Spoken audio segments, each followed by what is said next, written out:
Muchísimas gracias, doctor Bliss. El doctor Bliss es un amigo, así que me honra su presentación. Y bien, me toca en esta oportunidad referirme a los contratos bancarios en el nuevo Código Civil.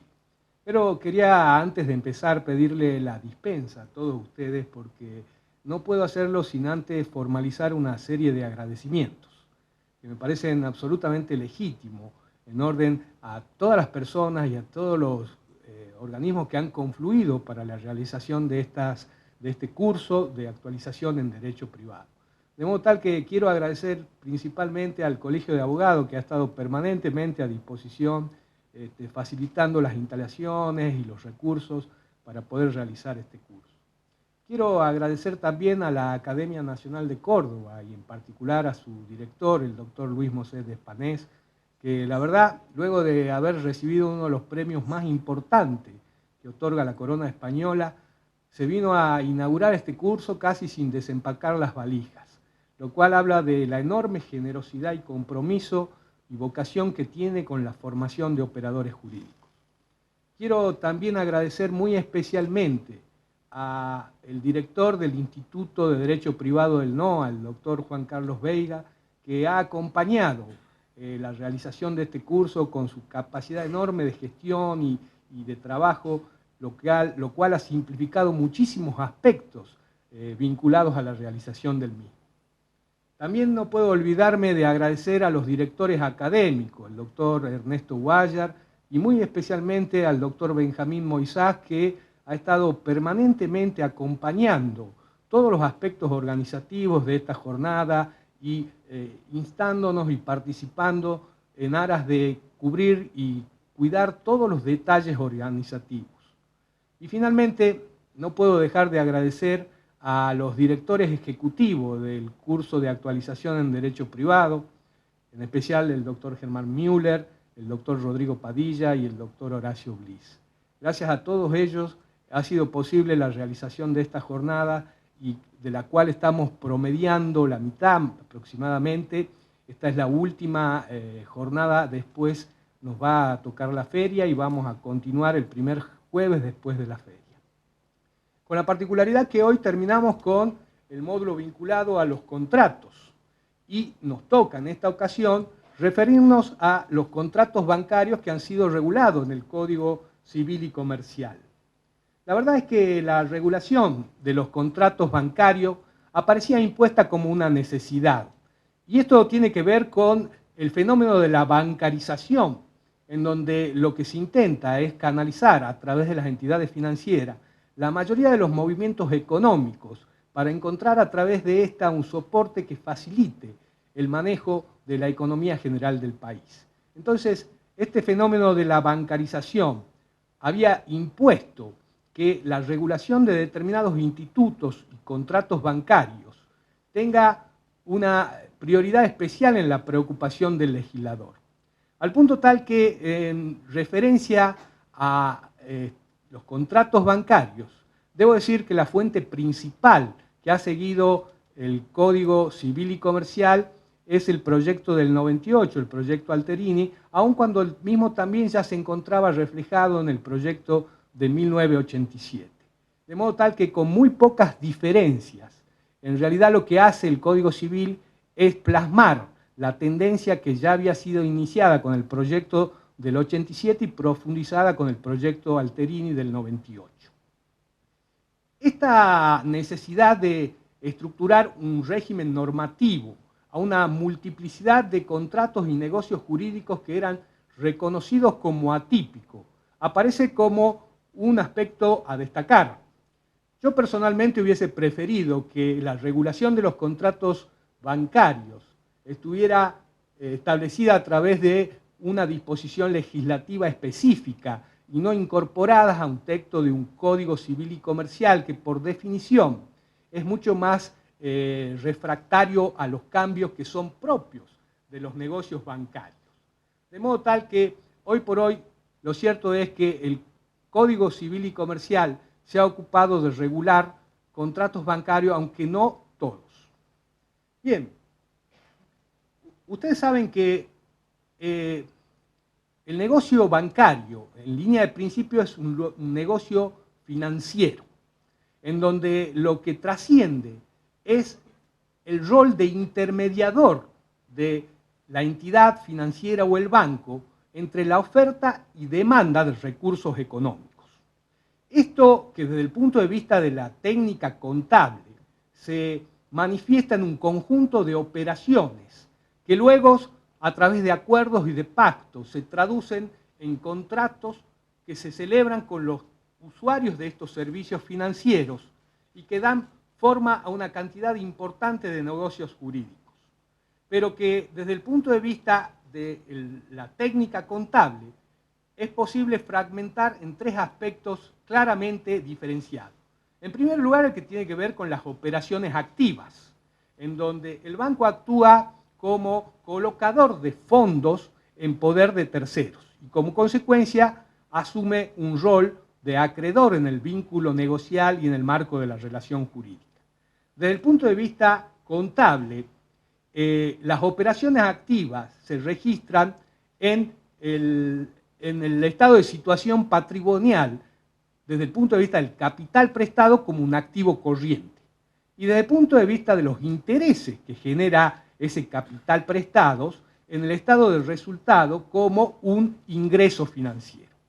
La contracara o la otra cara de esta moneda es la que se desarrolla a través de las denominadas operaciones pasivas, en donde a la inversa lo que hace el banco es tomar fondos de terceros, generalmente es ahorristas que tienen capacidad de preservar y ahorrar fondos o recursos económicos, y como consecuencia su posición en la relación jurídica es pasiva, en donde asume normalmente la situación de deudor. También desde el punto de vista de los estados contables, el capital prestado o tomado por el banco en concepto generalmente de depósito, puede ser también de redescuentos o por emisión de obligaciones negociables, que son otras alternativas de las operaciones pasivas, se describe en el estado de situación patrimonial como un pasivo corriente. Y los intereses que en este caso el banco paga a los ahorristas, colocadores de fondo, se encuentran registrados en el estado del resultado como egresos financieros.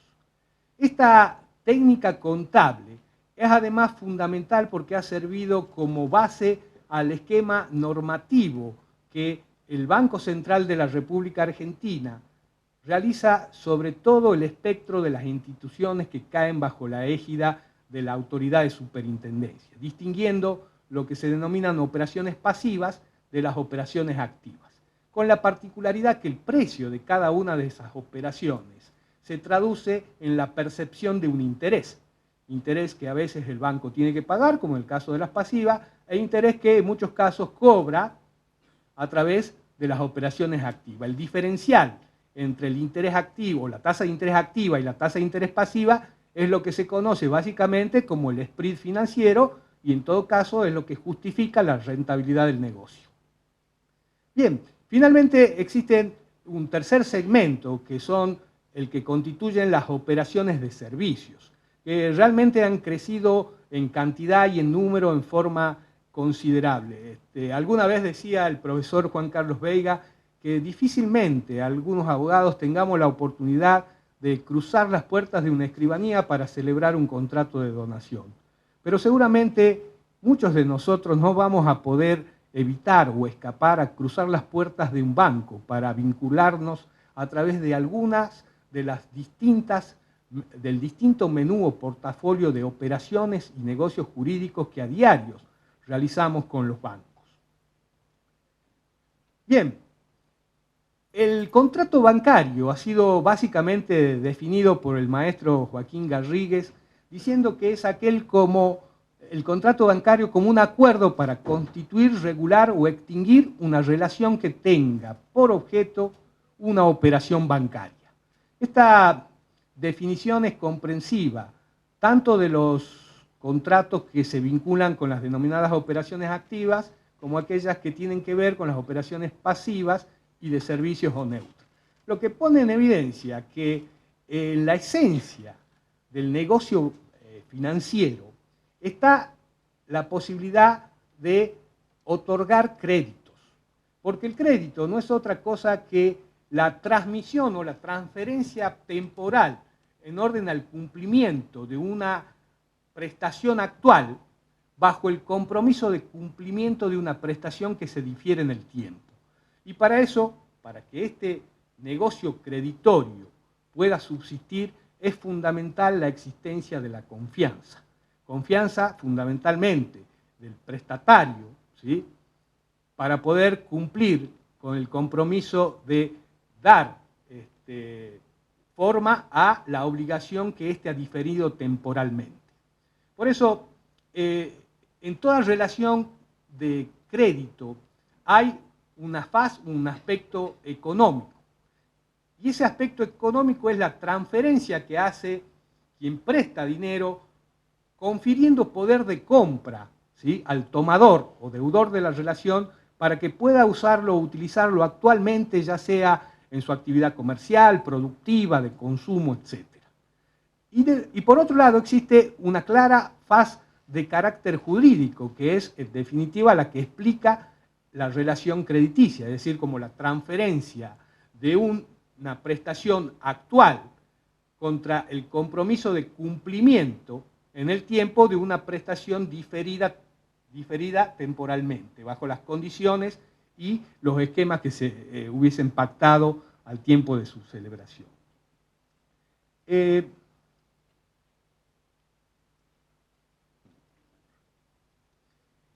El Código Civil, no sé si se puede ver bien, pero he utilizado un cuadro para explicar cuál es la ubicación metodológica que le ha asignado a los contratos bancarios. Y en línea de principio, han sido regulados en el capítulo 12, bajo el título de contratos bancarios, que corresponde al título cuarto del libro tercero sobre los derechos personales. El capítulo 12, que regula no todos los contratos bancarios, sino algunos de ellos, quizás los más importantes, está dividido en dos secciones, ¿no? La primera sección es la que tiene que ver con una serie de disposiciones generales y que como tal son aplicables a todo tipo de contrato, bancario claramente.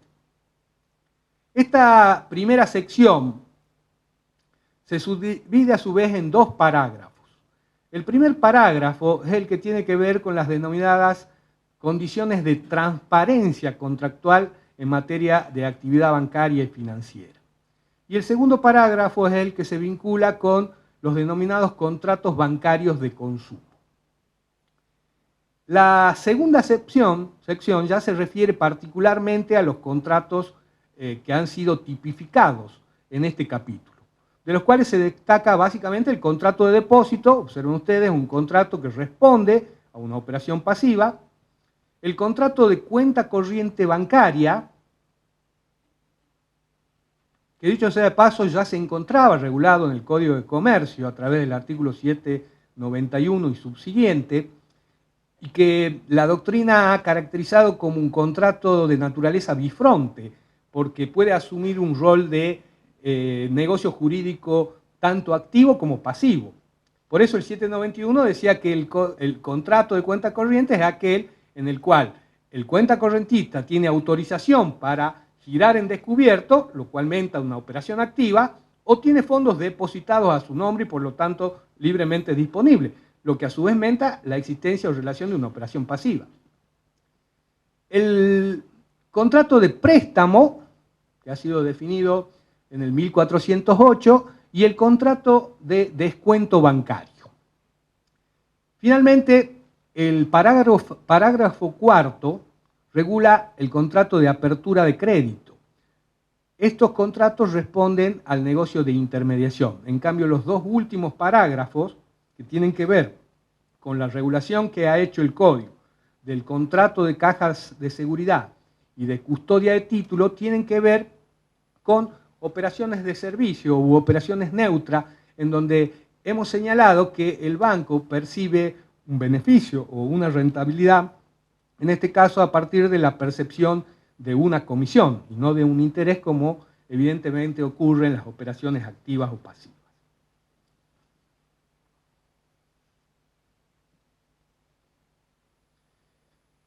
dicho que la primera sección establece un conjunto de disposiciones generales aplicables a todos los contratos bancarios. En realidad, si bien es cierto esto no estaba en el proyecto de 98, la primera sección, el legislador lo que ha hecho es hacerse cargo de los usos y las prácticas bancarias. Por tanto, las cuestiones referidas a la transparencia de las condiciones contractuales no han hecho otra cosa que reflejar la regulación del Banco Central de la República Argentina a través del Reglamento para el Uso y Prácticas Bancarias, según texto ordenado, cuya normativa ustedes la pueden consultar en la página web del Colegio de Abogados del Banco Central de la República Argentina, y que el legislador del 2012, en su buena medida, ha plasmado en orden a las exigencias en materia de transparencia de condiciones contractuales. El primer aspecto que quiero destacar es la amplitud de criterio en orden a la aplicación de las pautas fijadas en este aspecto.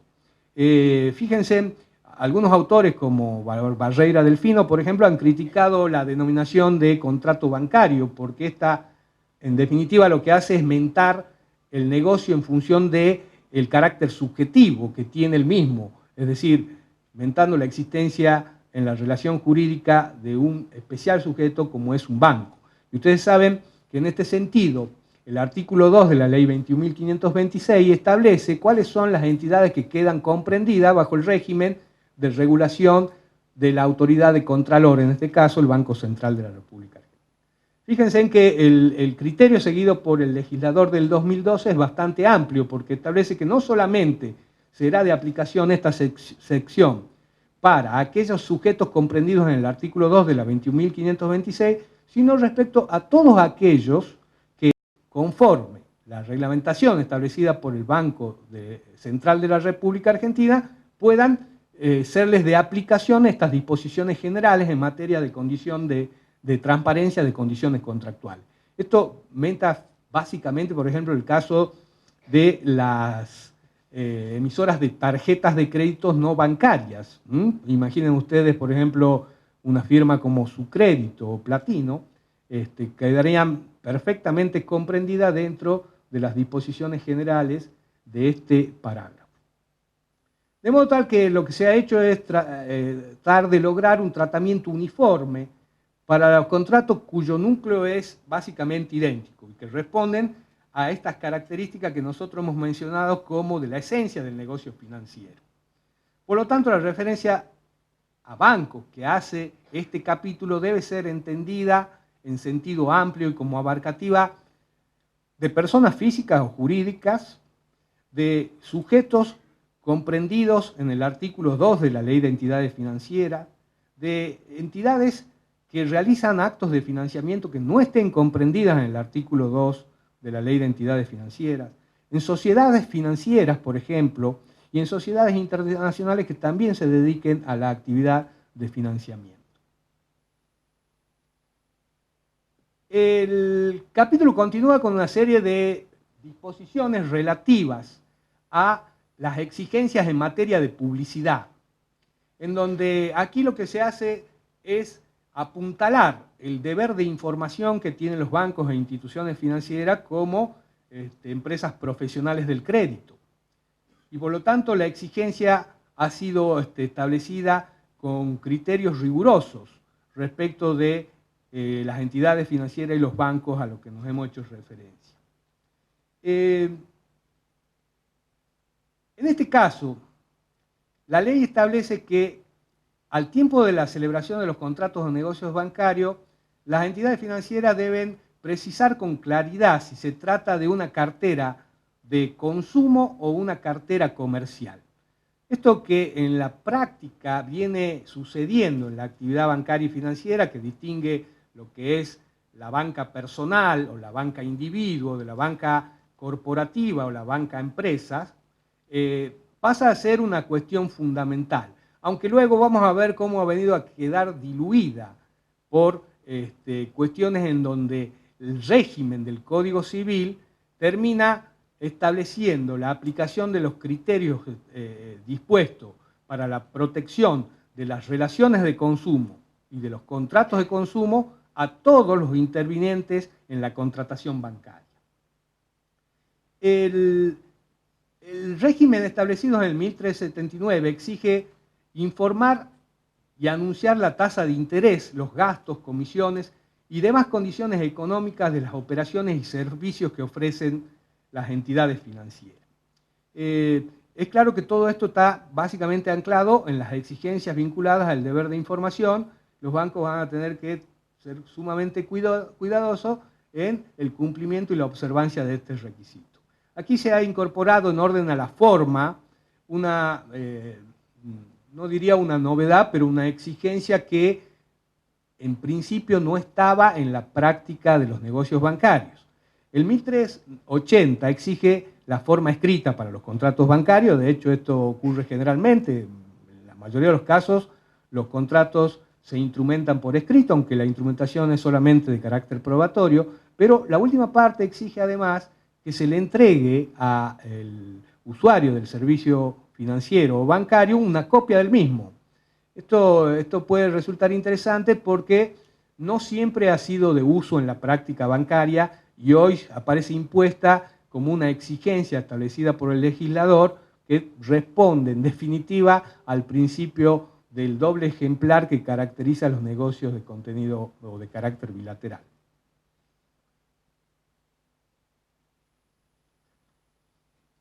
Dentro de los aspectos vinculados a la transparencia de las condiciones contractuales, hay una cuestión que me parece muy interesante de resaltar, y es el que tiene que ver con el contenido del contrato.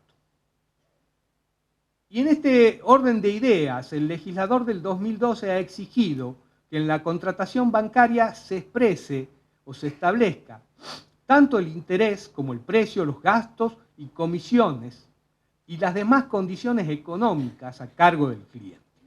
El cliente debe saber de antemano cuál es el interés que va a pagar, cuáles son los gastos que se le van a cobrar, cuáles son las comisiones que se le van a cargar y todo otro aspecto vinculado al interés económico del negocio.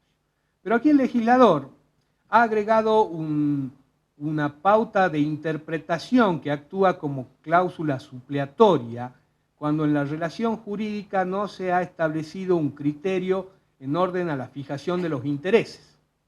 Y en este caso el legislador lo que ha establecido que si no se expresa la tasa de interés y se trata de una operación pasiva, como por ejemplo un plazo fijo, lo que se va a hacer es aplicar la tasa máxima promedio del sistema según la publica el Banco Central de la República Argentina.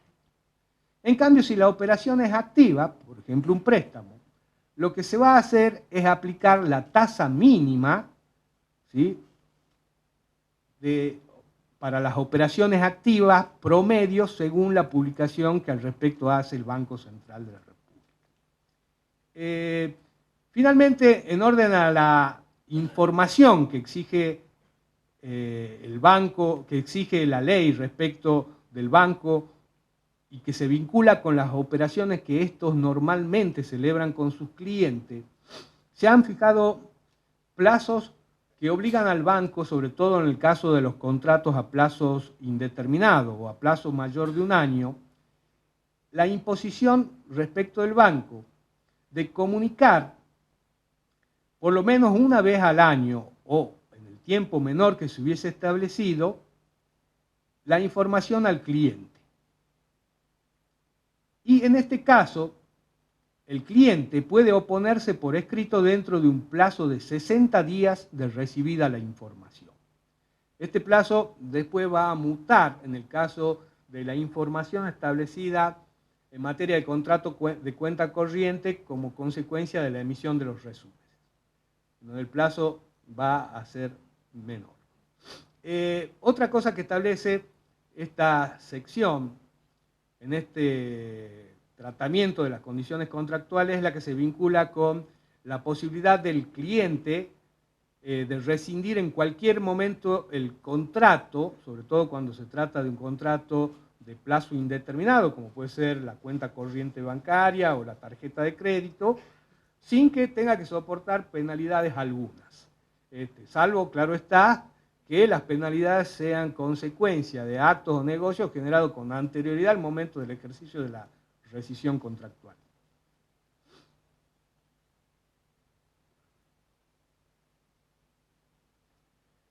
La segunda sección establece algunos criterios o pautas vinculados a los contratos bancarios con consumidores u usuarios. Hasta aquí esto parecería decir que, mientras en la contratación bancaria hay contratos con consumidores u usuarios, también eventualmente puede haberlo con contratos en función de la categorización de los contratos paritarios que hace la esquemática de la teoría general del contrato establecida en el Código Civil y Comercial. Ustedes recuerdan, y lo hemos visto aquí, que se ha distinguido el contrato paritario, los contratos por adhesión y los contratos de consumo, las relaciones de consumo. Bien, quiero desilusionarlos para decirles que este capítulo, esta parte de las disposiciones generales del Código de Comercio tiene enormes defectos de método, porque en realidad hubiese encajado si se hubiese mantenido el criterio con que la Comisión Reformadora del Código Civil había regulado los artículos 1092 y 1093 del Código Civil y Comercial. ¿Por qué? Porque al definir, por ejemplo, las relaciones de consumo en el artículo 1092, la Comisión Reformadora incluyó en su apartado final la referencia a que las relaciones de consumo iban a ser tal siempre que no tengan vínculo con su actividad comercial, industrial, artesanal o profesional. Este criterio fue mutado por el proyecto ejecutivo que eliminó la última parte del artículo 1092 y una referencia muy parecida que hacía en torno a esto también el 1093 cuando define los contratos de consumo. Entonces, esto pone en relevancia que toda la contratación bancaria va a estar básicamente regida por las reglas vinculadas a los contratos de consumo. Con lo cual, esta sección, esta parte del contrato bancario viene a quedar absolutamente desdibujada, se presenta incluso hasta como innecesaria y en algunos casos con referencias que no son coherentes con el tratamiento general que el Código Civil y Comercial da en torno a los contratos de consumo. Bien, uno de los aspectos más importantes que no obstante prevé esta parte del Código Civil es que el banco debe informar y especificar en particular, en primer lugar, los montos mínimos y máximos de las operaciones individualmente consideradas. La tasa de interés, y sobre todo la tasa de interés si es fija o variable, las tarifas por gastos y comisiones, con indicación de los supuestos y la periodicidad de su aplicación, reiteran en línea de principio algunas cuestiones que ya habían sido mencionadas al tratar las cuestiones de transparencia en materia de contratación bancaria. La existencia de eventuales servicios accesorios para el otorgamiento del crédito o la aceptación de la inversión y los costos relativos a tales servicios. El artículo 1387 establece cuestiones vinculadas a las obligaciones precontractuales que el banco celebra con su cliente y que sobre todo están generadas en el marco de las previsiones que se hacen como previo a la contratación, al otorgamiento de un crédito o de un préstamo, que tienen que ver con ciertos requisitos vinculados al análisis del riesgo crediticio que hacen los bancos. Ustedes saben que por lo general este riesgo crediticio es diferente según la cartera sea de consumo, según la cartera sea comercial. Obviamente que si la cartera es comercial, el riesgo crediticio pone mucho más énfasis en el control de distintos aspectos patrimoniales a los fines del otorgamiento del crédito. En cambio, en el caso de la cartera de consumo, es común utilizar un sistema de scoring y fundamentalmente la determinación del estado de situación del tomador del crédito sobre la base de los informes financieros que proveen determinadas bases de datos, entre ellos el Banco Central de la República de Argentina, a través del sistema de deudores del sistema financiero, las redes como Veraz, por ejemplo. Entonces aquí el legislador del 2012 ha establecido una previsión interesante, que es para el caso en donde el banco rechace una solicitud de crédito por la información negativa registrada en una base de datos. En este caso, el banco tiene la obligación de informarle al consumidor en forma inmediata y gratuita el resultado de la consulta y la fuente de donde la obtuvo. También esto tiene que ver con la transparencia en las prácticas bancarias, porque muchas veces el consumidor o tomador de un crédito no sabe el motivo o el fundamento por cual le ha sido rechazado su solicitud de crédito, y que además le va a permitir, en todo caso, eventualmente verificar si la base de datos que ha administrado esta información tiene los datos incorrectos o desactualizados a través de los procedimientos que correspondan.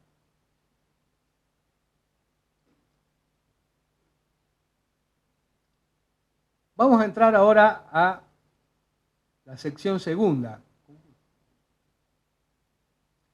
Vamos a entrar a la sección segunda, que es la que se vincula ya particularmente con los contratos tipificados por el nuevo Código Civil y Comercial.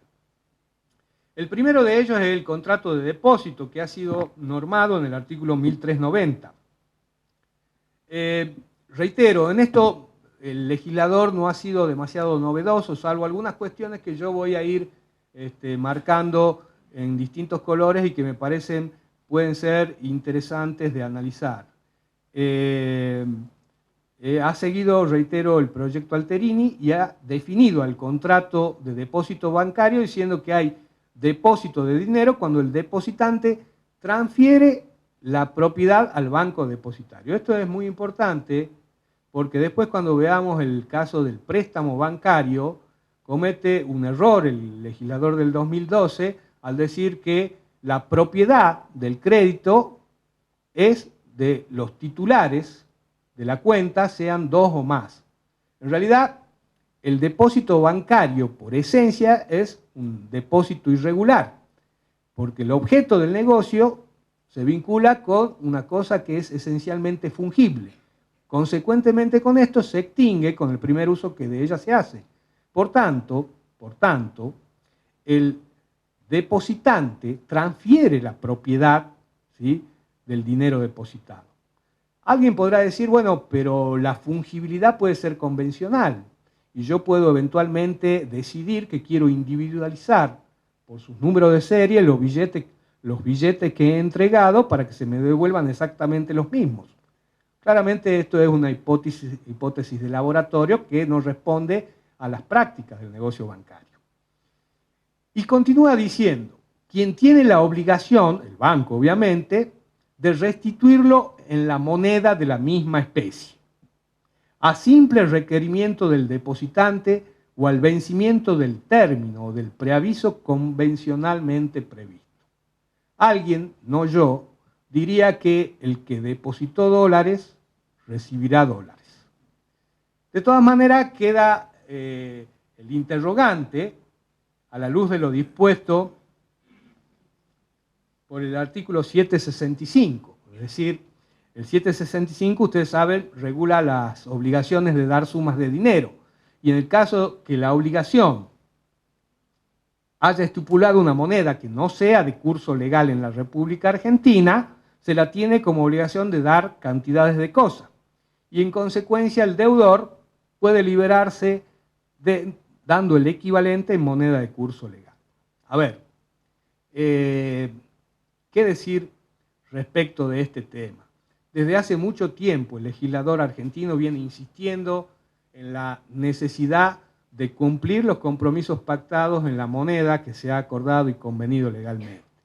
Algunos recordarán la ley de intangibilidad de los depósitos otros recordarán una cantidad importante de normas que tienden a fortalecer la confianza de los ahorristas que para preservar el valor de la moneda no encuentran un mejor recurso que no sea haciéndolo en una divisa que no esté sujeta a los avatares permanentes de la emergencia económica que vivimos en nuestro país.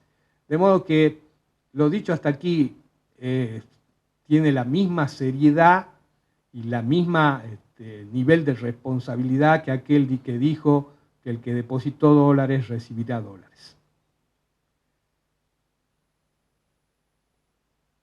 La principal aclaración que hace el Código Civil y Comercial en materia de contrato de depósito es esta que he mencionado en el sentido de que el depositante transfiere la propiedad de los fondos a la entidad depositaria.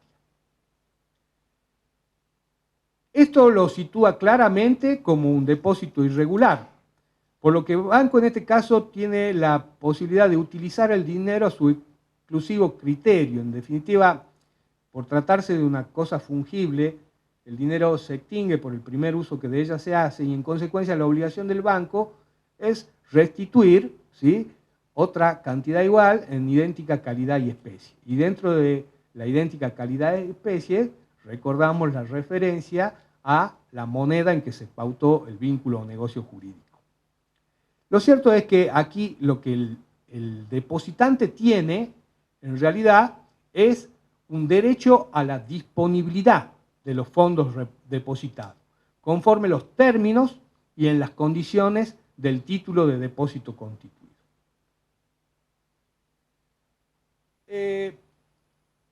Esta distinción que realiza el Código Civil y Comercial en orden a los depósitos a la vista y depósitos a plazo, no hace otra cosa que reflejar lo que ya era de uso y de práctica en la negociación bancaria. La distinción del depósito en función de si el mismo es a la vista o a plazo tiene que ver con la disponibilidad de los fondos.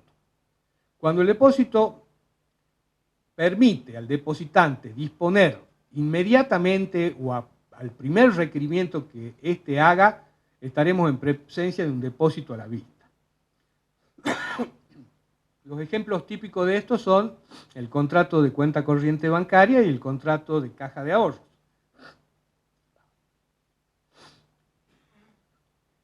En materia de depósito a la vista, lo que el legislador ha establecido es que el mismo debe estar representado en un documento material o electrónico que refleje fielmente los movimientos y el saldo de la cuenta del cliente. Es decir, el resumen de la cuenta en donde se van a reflejar los débitos y créditos formalizados en la misma a los fines de la determinación de su saldo. Cuestión que es luego precisada con mayor detalle para el caso de la cuenta corriente bancaria.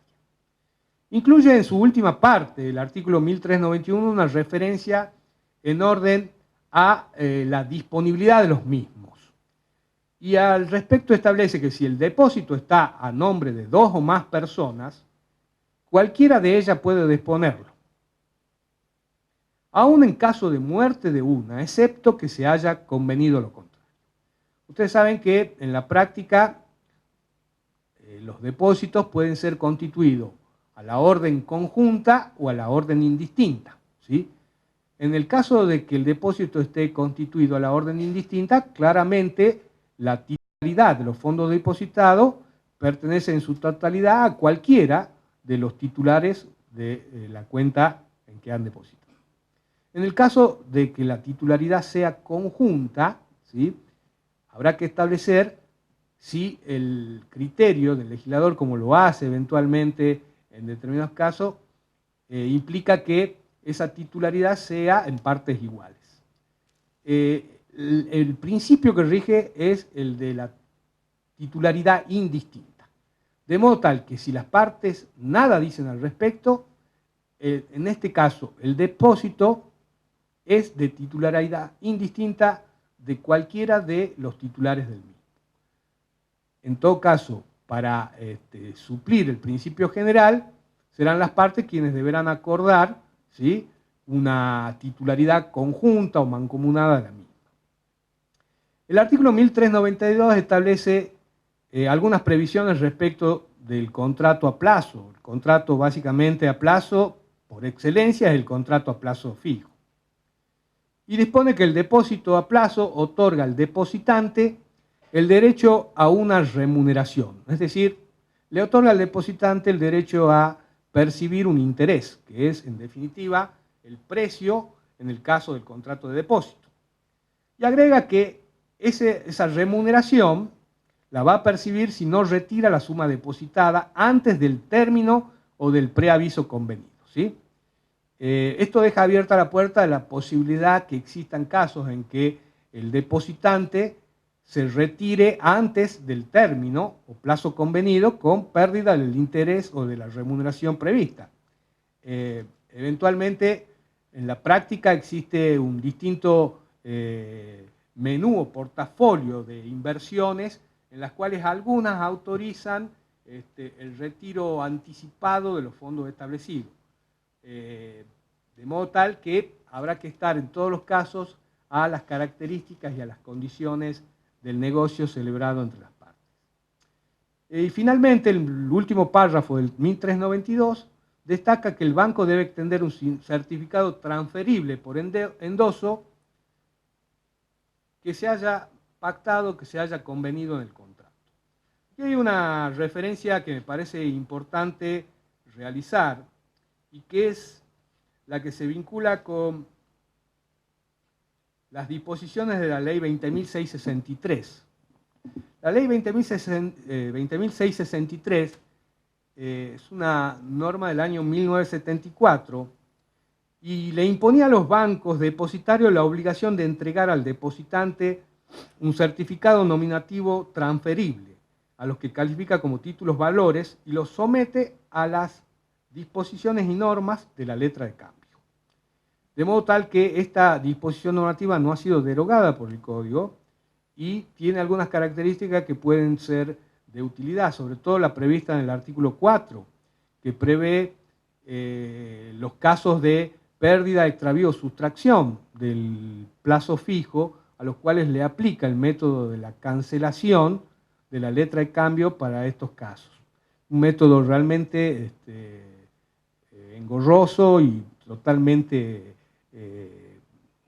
burocrático y que no coincide con las exigencias del tráfico y que tranquilamente se pudo haber previsto para facilitar situaciones como estas. Con lo dicho, ha quedado configurado el contrato de depósito bancario como un contrato de naturaleza consensual. El Código de Comercio ha eliminado la distinción entre los contratos consensuales y reales. No obstante ello, en el caso del contrato de depósito, exige que el cumplimiento de la transferencia de los fondos sea inmediato, es decir, al tiempo de la celebración del mismo, con lo cual el depositante cumple concomitantemente con la celebración del vínculo negocial la obligación a su cargo, quedando solamente en principio obligaciones a cargo del depositario. El Código Civil y Comercial, en la segunda sección, en los contratos en particular, regula también, a través de una serie de disposiciones, el contrato al que más disposiciones y artículos le ha asignado la cuenta corriente bancaria. Este ya era un contrato típico porque, como he dicho, había sido normativizado por el Código de Comercio y que en la práctica es un contrato muy importante porque el contrato de cuenta corriente, por lo general, habilita la posibilidad de utilizar lo que conocemos y denominamos como el servicio de caja o pacto de cheque. El pacto de cheque habilita al cuenta correntista a formalizar una serie de libramientos con los cuales cumplir compromisos de pago a través de un título que tiene poder cancelatorio y que como consecuencia integra como M1 la base monetaria. Por lo tanto, la base monetaria no solamente se conforma del circulante en dinero, o sea, del billete, sino también por el volumen de títulos de crédito, como es el de este título, es decir, del cheque, circulante en las distintas transacciones y negocios comerciales.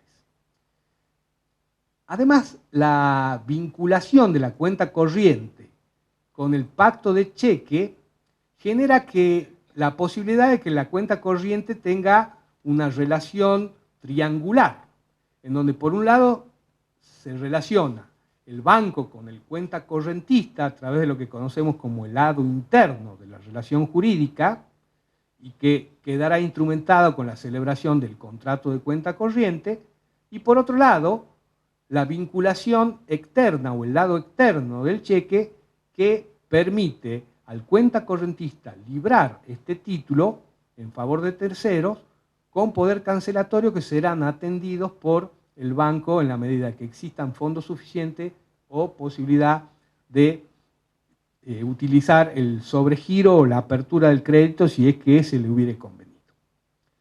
El artículo 1393 del Código de Comercio hace una definición bastante simple. Pareciera ser que la cuenta corriente es una simple libreta de anotación en donde se registran los débitos y créditos y se actualiza el saldo en forma momentánea o automática. Dice que la cuenta corriente bancaria es el contrato por el cual el banco se compromete a inscribir diariamente y por su orden los créditos y débitos, de modo de mantener un saldo actualizado y en disponibilidad del cuenta correntista. Saldo actualizado y en disponibilidad del cuenta correntista. ¿Sí? El proyecto del 87, y termina diciendo, y en su caso a prestar un servicio de caja. El proyecto del 87 había cambiado la ubicación del término de la expresión en su caso y había establecido que la disponibilidad del cuenta correntista sobre el saldo actualizado era en su caso, en caso de que tenga disponibilidad. ¿Sí? En cambio, el legislador del 2012 cambió la ubicación y estableció que, por un lado, está el giro o el movimiento de la cuenta a través de las remesas que hace el cuenta correntista, que van a ir registrando débitos y créditos y que van a ir determinando un saldo. Y ese saldo es disponible para el cuenta correntista, lo cual no parecería ser tan así, porque si evidentemente el saldo es negativo y está por fuera de los márgenes de sobregiro, ninguna disponibilidad va a tener del saldo. Lo que sí ha querido el legislador del 2012 es distinguir que la cuenta corriente puede existir o subsistir sin la existencia del servicio de caja o pacto de cheque. Y que por lo tanto el pacto de cheque no es esencial, aunque sí connatural, a la cuenta corriente. Esta definición se complementa con las disposiciones del 1394, que establecen que el banco debe prestar los demás servicios relacionados con la cuenta que resulten de la convención, de la reglamentación o de los usos y prácticas. He dicho que la definición es bastante simple. En realidad, como bien lo señala el profesor Gómez Leo, el contrato de cuenta corriente es un contrato normativo de regulación de las múltiples relaciones y vinculaciones que el cuenta correntista puede tener con el banco. Realmente el contrato de cuenta corriente lo ha graficado claramente Gómez Leo diciendo que es como si fuera un embudo a través del cual se canalizan la mayoría de las operaciones del banco. Operaciones que pueden ser activas, pasivas o incluso de servicios. Cuando, por ejemplo, el cuenta correntista pide que se le debite de su cuenta corriente el servicio de teléfono, de videocable o etc. El antiguo Código de Comercio, que ya no contenía una definición, sino una descripción operativa de la cuenta corriente que ponía de manifiesto esto que he mencionado anteriormente, su naturaleza bifronte. ¿Sí? Porque, a ver, cuando expliqué cómo había normatizado el legislador del 2012 los contratos en esta sección, dije, bueno, por un lado regulo contratos vinculados a operaciones pasivas, como es el caso del depósito, y por otro lado, contratos vinculados a operaciones activas, como era la apertura del crédito, el préstamo, el descuento de documentos. Y finalmente, algunos contratos vinculados a operaciones de servicio, como la caja de seguridad. Y el contrato de cuenta corriente, ¿a dónde lo ubicamos? Entonces, lo que había hecho sabiamente el 7 de 91 era identificar esta naturaleza bifronte, es decir, diciendo que la cuenta corriente podía ser de dos maneras, activa o pasiva. ¿Sí? Es activa cuando cuenta correntista tiene un descubierto autorizado. Y es pasiva, cuando tiene provisión de fondos que el cliente ha depositado. Fíjense en que esto ha sido un largo debate doctrinario, incluso algunos han llegado a sostener que en realidad la cuenta corriente es una operación de servicio. El Banco Central, por ejemplo, en cambio, regula la cuenta corriente como dentro de las estructuras de normas que se vinculan con las operaciones más importantes bajo las denominadas OPACI, que identifican lo que se llaman las operaciones pasivas. Es claramente esencial y connatural a la cuenta corriente esta multiplicidad de variantes que puede ofrecer y que lo hacen el contrato sin duda más importante de la actividad bancaria y financiera. Con la particularidad que no todos los sujetos comprendidos en el artículo 2 de la ley 21.526 pueden celebrar contratos de cuenta corriente bancaria. Para eso solamente lo pueden hacer los que están incluidos en el inciso primero de la ley, que son los bancos comerciales. De modo tal que por el volumen de operaciones que circulan a través de esta, la cantidad de cuentas corrientes abiertas y la trascendencia que tiene la posibilidad de contar con un instrumento con poder cancelatorio como es el cheque, la cuenta corriente es un negocio fundamental en la economía general del país.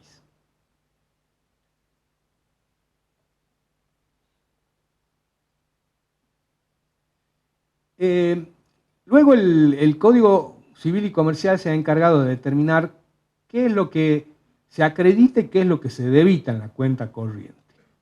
Ya había algunas referencias en torno a esto en orden a las modificaciones que el artículo 2 de la ley 24.452, ley del cheque, había hecho incorporando el último párrafo del artículo 793, sobre todo con referencia a los débitos que se podían hacer en la cuenta. Y el 793 decía que en realidad los débitos que se pueden hacer son los que están directamente vinculados con la operatoria de cheque. En tanto, todos los demás débitos deben ser autorizados en forma expresa y por escrito por el cuenta corriente. Hoy el 395 ha establecido que es posible acreditar en cuenta los depósitos, las remesas de dinero, el producto de la cobranza de títulos valores, los créditos otorgados por el banco, descubierto o el préstamo, para que el cuenta correntista disponga de ella. En cambio, se debitan de la cuenta corriente todos aquellos retiros que haga el cuenta correntista. Lo haga por cajero automático, lo haga a través de transferencias vía CBU o por cualquier otro medio, los pagos o remesas que haga el banco por instrucciones de aquel, las comisiones, gastos e impuestos relativos a la cuenta y los cargos contra el cuenta correntista que resulten de otros negocios que puedan tener con el banco. ¿Sí? Entonces, aparentemente, la regulación del 1395 dejaría abierta la posibilidad de que se debiten en la cuenta otros negocios que el cuenta correntista tenga con el banco. Es más, incluso establece que los débitos pueden realizarse en descubierto, obviamente siempre que el cuenta correntista tenga un descubierto autorizado. Voy llegando al límite de tiempo porque después tenemos dos exposiciones muy importantes, así que voy a tratar de abdicar del desarrollo que inicialmente había previsto para los contratos bancarios en respeto a las magníficas exposiciones que nos esperan.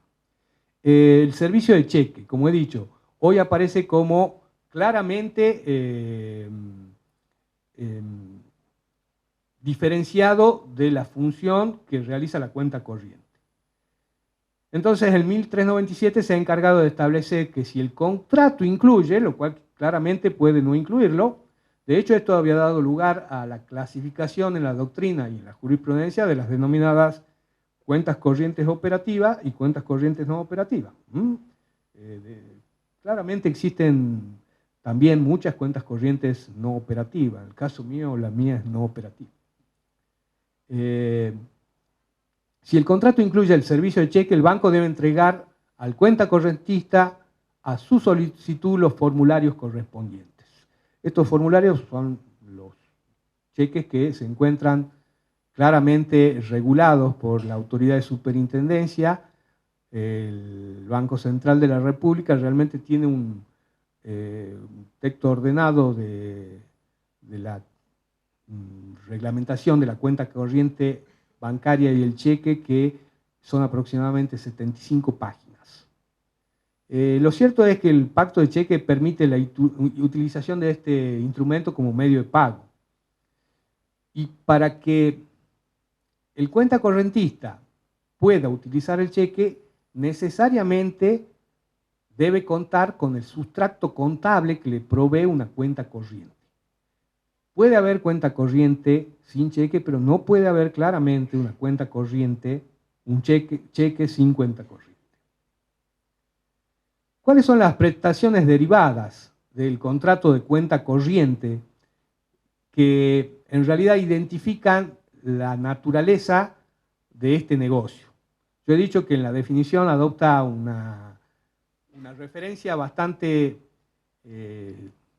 simplista, en donde lo que parece trascender es el aspecto que se vincula con la compensación automática de las partidas del debe y el haber que ingresan en la cuenta a los efectos de identificar un saldo.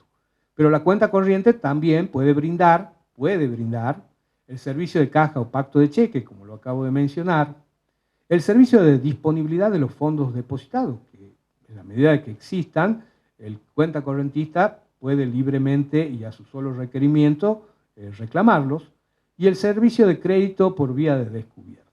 Ustedes saben que los descubiertos pueden ser autorizados o no autorizados, en este último caso también conocidos como sobregiros. La capitalización de los intereses. Aquí no ha agregado ni añadido absolutamente nada al Código de Comercio, salvo la posibilidad casi inviable de que el cuenta correntista pueda pactar con el banco la posibilidad de que los saldos acreedores de la cuenta corriente generen intereses capitalizables. Lo que de común no es de práctica en la actividad bancaria respecto de este tipo de contrato a la vista, es decir, de la cuenta corriente. Sí se reconoce algunos intereses mínimos por ciento para el caso de las cajas de ahorro.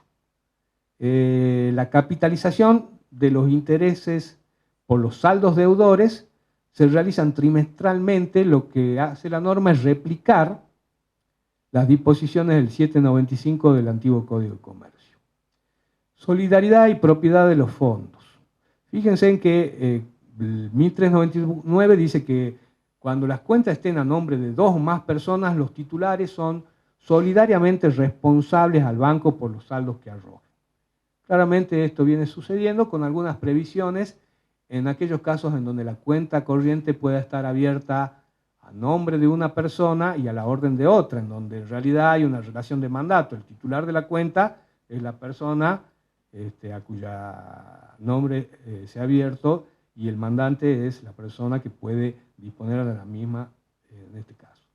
El 1400, que yo lo contrastaba recién con las referencias que hacía el codificador del 2012 con el contrato de depósito.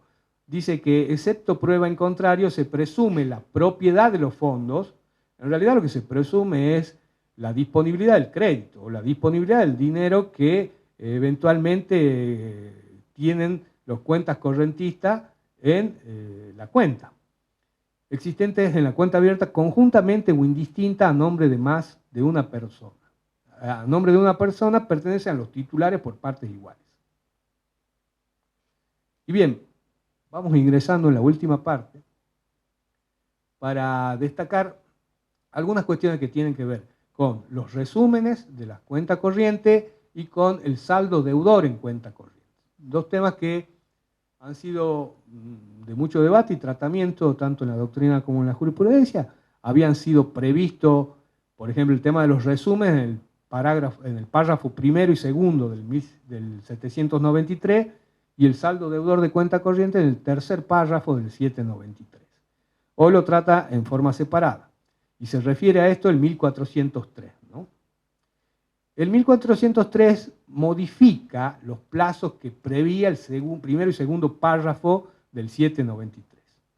Y actualmente ha quedado establecido de la siguiente manera.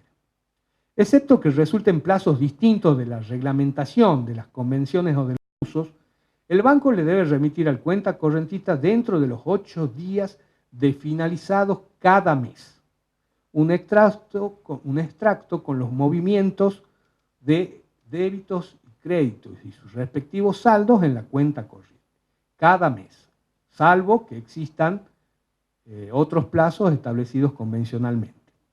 El 793, en el primero y segundo párrafo, establecía que la obligación del banco de informar el resumen de la cuenta corriente debía ser 8 días después de vencido cada trimestre.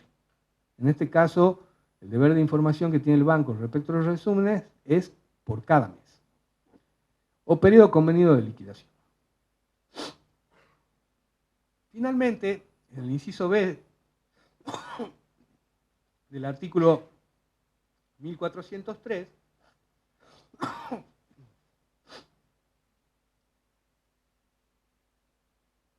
se establece que el resumen se presume aceptado si el cuenta correntista no lo observa dentro de los 10 días de su recepción, o alega no haberlo recibido, pero deja transcurrir 30 días desde el vencimiento del plazo. Aquí se dan dos posibilidades. Que el cuenta correntista no observe el resumen dentro del plazo de 10 días. Y la otra posibilidad es que, alegando no haberlo recibido, haya dejado pasar 30 días desde el vencimiento del plazo en que el banco debió enviarlo, o sea, 8 días después de cada mes. ¿Sí? Bien, en esos casos, el resumen, dice el Código Civil y Comercial actualmente, se presume aceptado. El 793, en el segundo párrafo, establecía que si este plazo el cliente no contestare, se tendrán por reconocidas las cuentas.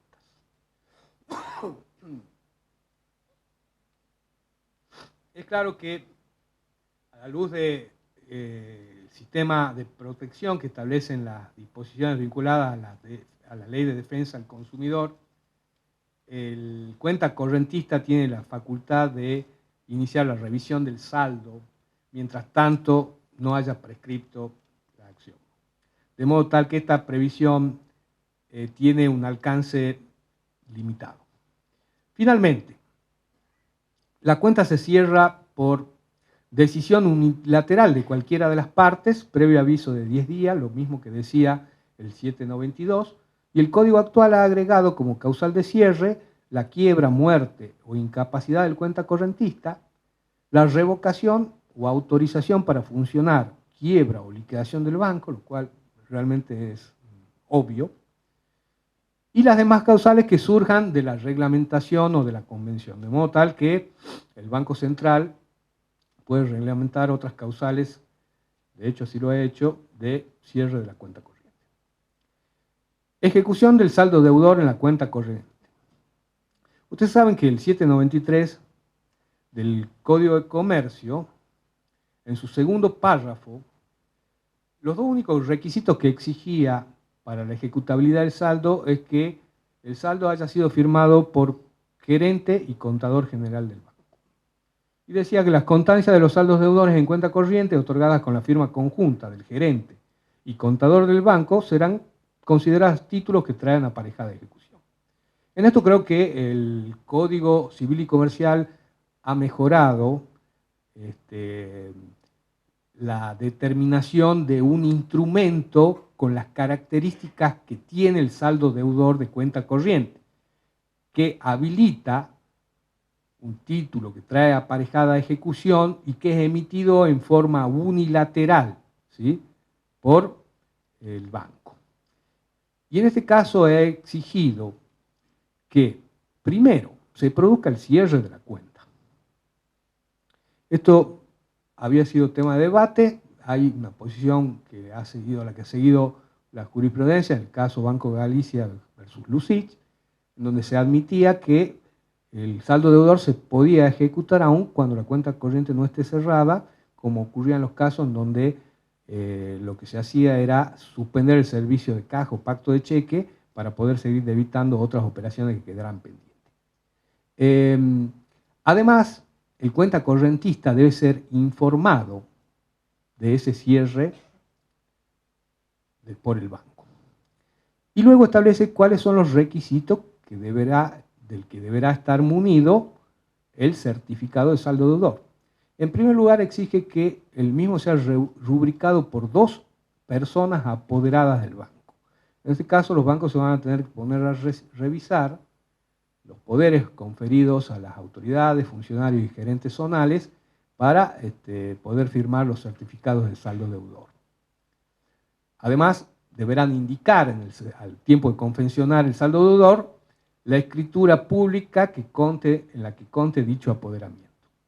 Y finalmente deberá precisar el día de cierre de la cuenta, el saldo a dicha fecha y el medio por el que ambas circunstancias fueron comunicados. Es decir, el banco va a deber indicar en el saldo deudor que ha notificado al cuenta correntista que su cuenta ha sido cerrada tal día con un saldo deudor de tantos pesos, con precisión de la forma o el mecanismo con el cual se haya formalizado esta comunicación. El medio en que ambas circunstancias fueren comunicados al cuenta correntista, dice el inciso C.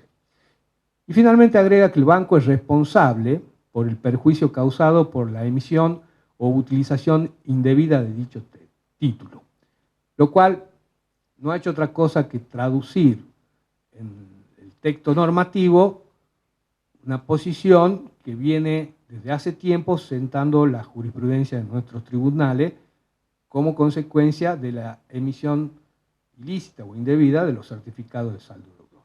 Me han quedado varios temas, voy a ir completando y dejando para el final unas breves conclusiones. En primer lugar, yo, como lo hacía Joaquín Garrigues allá por 1970, entiendo que estamos avanzando justamente hacia un proceso de descodificación y a nosotros se nos ocurre codificar y unificar el derecho civil y comercial. Decía que me parece valioso que los contratos bancarios tengan hoy una matriz normativa, pero hubiese preferido que respondan a un cuerpo no como un digesto tan refractario a los cambios como normalmente es el Código Civil o los códigos, sino a través de una legislación específica, lo que se adecúa además con la celeridad del tráfico en materia de negocios financieros. Y finalmente,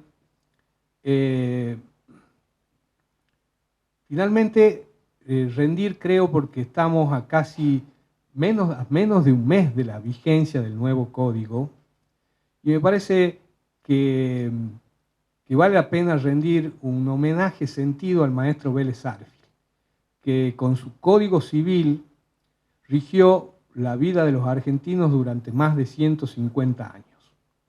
La verdad es que realmente para que haya perdurado, a pesar de que ha habido algunos cambios importantes, sobre todo entre ellos los introducidos por la 17711, debe haber sido muy bueno.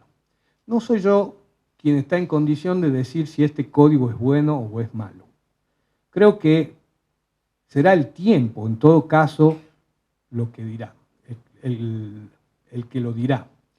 Pero yo sí quiero tener una actitud de honestidad en el sentido de decir que ojalá que este código sea bueno, en beneficio del conjunto de la sociedad argentina. Nada más y muchas gracias.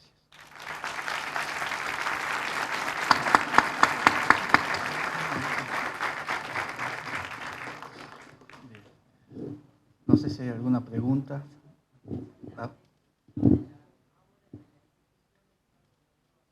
La ordinaria, 5 años.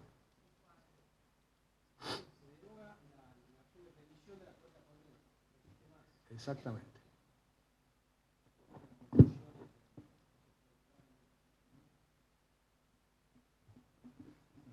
¿Alguna otra pregunta por ahí? Sí. Gracias. El código incorpora algunos aspectos vinculados con el deber de información, que en realidad aportan poco con relación a lo que ya decía el 36 de la 24240. La pregunta es si crees que además de un deber de información hay un deber de consejo por parte del banco, que es un tema que se viene discutiendo, por ejemplo, en la compra de títulos con determinado riesgo o incluso con el sobreendeudamiento, así se dice, del consumidor. Si además del deber de información existe un deber agravado. Sí, claramente. Es más, el Código Civil y Comercial lo menciona específicamente en materia de contratación bancaria, ¿no?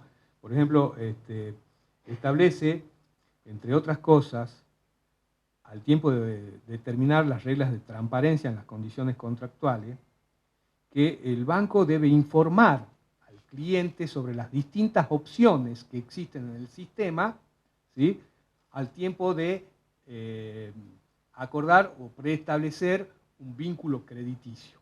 A pesar de que el código menciona que ese compromiso es del Banco Central de la República de Argentina, el Banco Central no publica, digamos, las distintas ofertas en materia creditoria que realizan los bancos.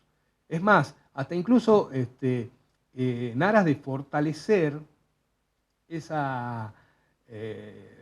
deber de información y el compromiso de asesorar y recomendar adecuadamente al cliente usuario del servicio bancario, exige, por ejemplo, que en la publicidad de la información se establezcan ejemplos de fácil comprensión o de inteligencia. Por ejemplo, yo he visto que en algunos casos se están utilizando, en varios casos, en donde dice, bueno, si vos tomás 1.000 pesos, vas a devolver 1.250 pesos con especificación precisa de cuál es el costo financiero total del negocio, ¿no?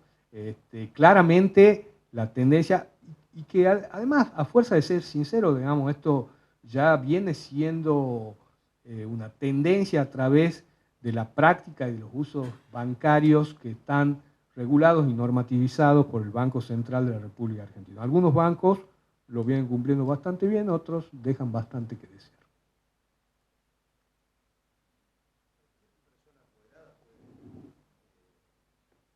Sí, sí, sí. Sí, tiene que tener poder especial para firmar certificado de saldo deudor. Es decir, sí, sí, a ver, generalmente el gerente zonal o el subgerente, probablemente un empleado administrativo no se le va a conferir poder, pero también se podría dar esa posibilidad. Perdón, volviendo sobre la acción de revisión, viendo el 1403, dice que el resumen se presume aceptado si no es observado en el plazo ese, ¿no?, de 8 días o de 30 días. Con lo cual sería una presunción juris tantum, Sí, de tal totalmente. manera que la acción de revisión podría seguir en el Sí, plazo sin duda, contractual. claramente una presunción juris tantum, claramente. La acción contractual, en definitiva, si es que el banco hizo algo mal. Exactamente.